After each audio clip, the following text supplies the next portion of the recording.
Selamat malam Pak dan teman-teman. Perkenalkan, nama lengkap saya Maria Luciana Gelo, NIM 204111076. Saya dari kelas Farmasi C semester 3. Baik, di sini saya akan mereview materi tentang titrasi argentometri.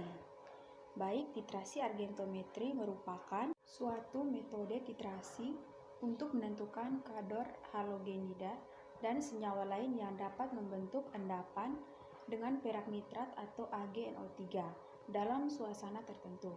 Reaksi dasar argentometri adalah AgNO3 tambah NaCl menjadi AgCl tambah NaNO3.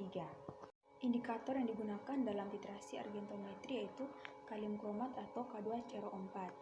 Ada beberapa metode yang digunakan dalam titrasi argentometri yaitu metode Mohr, Volhard, Fajans, dan Liebig. Yang pertama, metode Mohr. Metode Mohr merupakan metode untuk menentukan kadar halogen, tetapi lebih umum untuk menentukan kadar Cl-. Indikator yang dipakai dalam titrasi metode Mohr ini yaitu kalium kromat atau K2CrO4 dan larutan bakunya itu AgNO3 sebagai titran. Pada titik akhir, kalium kromat terikat oleh ion perak membentuk senyawa yang sukar larut berwarna merah bata. Di sini terjadi pengendapan dua tingkat, yaitu pembentukan AgCl dan pembentukan Ag2CrO4. Perak klorida merupakan garam sukar larut sehingga konsentrasi ion klorida tinggi dan AgCl diendapkan. Baik, yang kedua itu metode Volhard. Metode ini dilakukan secara titrasi langsung dan tidak langsung. Metode yang sering dilakukan adalah titrasi tidak langsung dan digunakan untuk menentukan halogen dan garam-garam asam lemak seperti oksalat dan karbonat. Prinsip kerjanya adalah ion halogen diendapkan oleh ion perak berlebih. Kelebihan ion perak dititrasi dengan NH4SCN atau KSCN. Indikator yang digunakan adalah besi golongan 3 nitrat atau besi golongan 3 amonium sulfat. Sampai titik ekivalen harus terjadi reaksi antara titran dan ion perak membentuk endapan putih. Reaksinya itu Ag plus tambah SCN min menjadi AgSCN. Endapannya itu warna putih. Sedikit kelebihan titran kemudian bereaksi dengan indikator membentuk ion kompleks yang sangat kuat warnanya yaitu warna merah.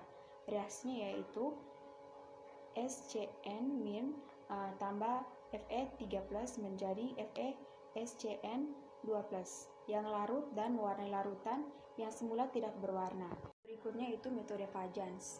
Metode ini menggunakan indikator absorpsi, yaitu suatu asam atau basa organik lemah yang dapat terurai menjadi ion-ion dan ion-ion tersebut akan diabsorpsi oleh endapan yang berbentuk.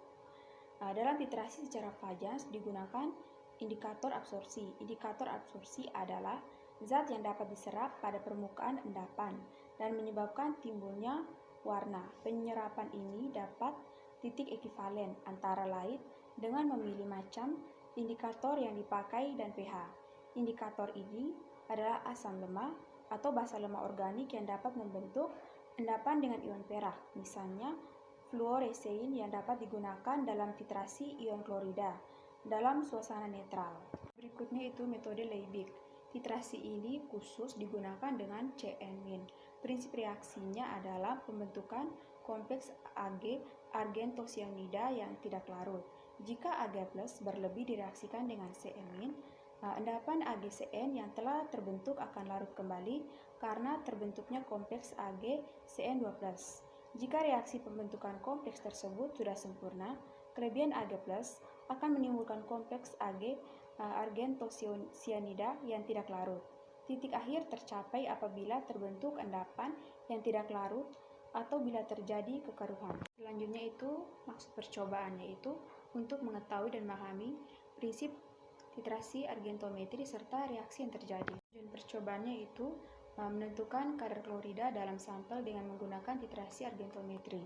Prinsip percobaan yaitu penetapan kadar klorida dalam sampel yang diendapkan dengan larutan baku AgNO3 0,1 N sebagai titran dengan menggunakan indikator K2CrO4 10% B/V di mana titik akhir titrasi ditandai dengan perubahan warna endapan menjadi merah bata. Selanjutnya prosedur kerja, yaitu pertama alat dan bahan. Alat terdiri yaitu timbangan, batang pengaduk, buret, beker gelas, cawan porselin, corong pisah, Erlenmeyer, gelas ukur, pipet tetes, penangas air, dan sendok tanduk. Sedangkan bahan terdiri dari air suling, NaCl, KCl, oralit, titran baku agen O3 terstandarisasi, K2CR4, P 10% B per V. Ini cara kerja yang pertama, NaCl. Siapkan alat dan bahan, kemudian timbang saksama 0,25 gram NaCl.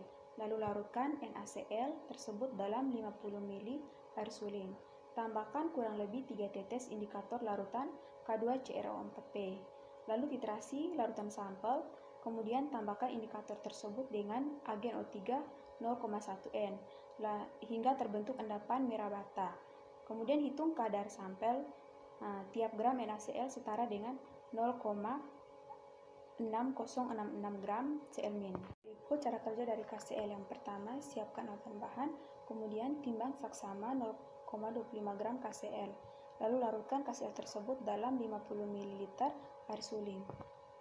Selanjutnya, tambahkan kurang lebih 3 tetes indikator larutan K2CrO4P.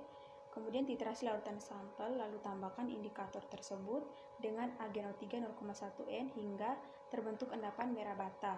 Lalu hitung kadar sampel, dan tiap gram KCl setara dengan 0,4756 gram Cl-min. Selanjutnya itu cara kerja dari Cl dalam oralit. Yang pertama, timbang saksama 1,6 gram serbuk oralit, lalu masukkan ke dalam labu terukur 100 ml. Lalu tambahkan 20 ml air ke dalam labu tersebut. Larutkan serbuk oralit tersebut. Setelah terlarut, tambahkan air ke dalam labu terukur hingga mencapai tanda batas dan homogenkan. Kemudian aduk 20 ml larutan tersebut dengan menggunakan pipet volume. Kemudian masukkan ke dalam labu Erlenmeyer yang berukuran 250 ml. Lalu tambahkan 5 tetes indikator K2CrO4 10%. Kemudian titrasi larutan tersebut dengan larutan baku agen O3 hingga mencapai titik akhir titrasi yang ditunjukkan oleh terbentuknya endapan yang berwarna merah bata atau jingga. Setiap sampel ml agen O3 0,1 N setara dengan 3,545 mg Cl-min. Sekian review materi tentang titrasi argentometri dari saya. Terima kasih.